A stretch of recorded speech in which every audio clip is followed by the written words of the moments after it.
Hello there everyone, welcome back to our channel again. In today's video, you're going to see how to create Snapchat Spotlight on Android. So to do that, let's head over to our Snapchat application first. Once you're there, just head over to the Spotlight section on the lower right corner. And in here, just tap on the plus icon on the right.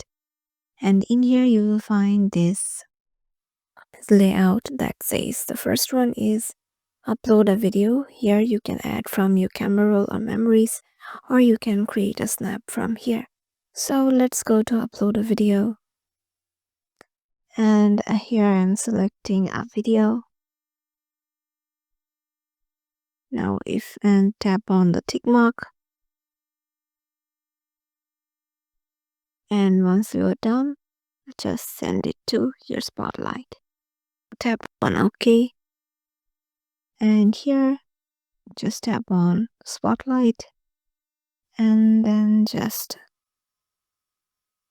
here, all you need is just to tap on this paper plane icon and your Spotlight will be created. So as I don't want to currently launch my Spotlight, I'm not doing that. So you have to just launch it from the paper plane icon. So yeah, this is how you can just add your Spotlight. Hope this video will help you out, and we'll see you in the next video.